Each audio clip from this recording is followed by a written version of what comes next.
এদিকে কিশোরগঞ্জের ভৈরবের লুন্দিয়া গ্রামে দুই বংশের আধিপত্য বিস্তারের সংঘর্ষে ৩০ জন আহত হয়েছেন বলে দাবি করেছে দুই পক্ষ। তবে হাসপাতাল কর্তৃপক্ষ বলছে তাদের কাছে ১১ জন চিকিৎসা নিয়েছেন, একজনকে চিকিৎসার জন্য ঢাকায় রেফার করা হয়েছে। স্থানীয় ও পুলিশ সূত্রে জানা যায়, সোমবার বিকেলে আধিপত্যকে কেন্দ্র করে উপজেলার আগানগর ইউনিয়নের লুন্দিয়া গ্রামের মোল্লাবাড়ি ও শেখ বাড়ির মধ্যে সংঘর্ষ হয়। সংঘর্ষে মোল্লা বাড়ির নেতৃত্ব দেন ইউপি সদস্য হারুন মিয়া ও মুর্শিদ মিয়া। অপরদিকে শেখ বাড়ির নেতৃত্ব দেন মাইন উদ্দিন মিয়া ও দিলু মিয়া।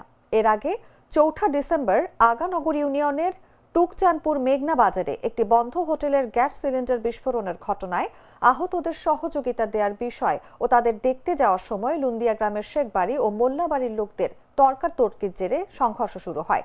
এই ঘটনায় সোমবার সকাল থেকে উত্তেজনা ছড়িয়ে পড়ে।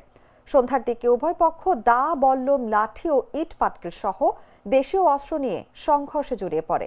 এ সময় উভয় পক্ষের ৩০ জনের বেশি আহত হয়েছে। পরে খবর পেয়ে ভৈরব থানা পুলিশ ঘটনাস্থলে পৌঁছে পরিস্থিতি নিয়ন্ত্রণে আনে। আহতরা উপজেলা স্বাস্থ্য কমপ্লেক্স সহ বিভিন্ন বেসরকারি হাসপাতালে চিকিৎসা নিয়েছেন। শেখবাড়ির কিছু আওয়ামী লীগের লোক আমরা রাস্তার মাঝে বাধা দেয়, বাধার মাঝে আমরা সংঘর্ষ হয়েছে। কালকেও গন্ডগোলের মাঝে 2 জন আহত হয়েছে। আজকে আবার সন্ধ্যার সময় গন্ডগোল হয়েছে। আজকে আমরা দিকে 5-7 জনের মতো আহত হয়েছে। হাসিনার আওয়ামী লীগের গুন্ডা পান্ডারা আমাদেরকে আক্রমণ চালাবার ক্ষেত্রে গতকাল একটা জায়জামালাই জড়াইছে। সুর দিয়া আমাদেরকে অতর্কভাবে এভাবে দাও বল্লম নিয়ে আমাদেরকে এভাবে হামলা চালাইছে।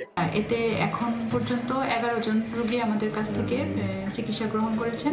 স্থানীয় আধিপত্য বিস্তারকে কেন্দ্র করে মোল্লাবাড়ি আর শেখ বাড়ি তারা দুই পক্ষের একটা ঝগড়া হয় এবং তারা দেশীয় অস্ত্রশস্ত্র সহ তারা দুই পক্ষে মারামারিতে লিপ্ত। তাৎক্ষণিকভাবে আমরা পুলিশের 2টা টিম এখানে প্রেরণ করি। পুলিশের টিম এখন পর্যন্ত এখানে অবস্থান করতেছে। দুই পক্ষ কী ধরনের ক্ষয়ক্ষতি হয়েছে, আহত হয়েছে কিনা বা কতটুকু কার ক্ষতি হয়েছে আমরা এখনো সম্পূর্ণ তথ্য পাই নাই। আমরা তারা অভিযোগ দিলে আমরা অভিযোগের ভিত্তিতে আমরা ব্যবস্থা নিব।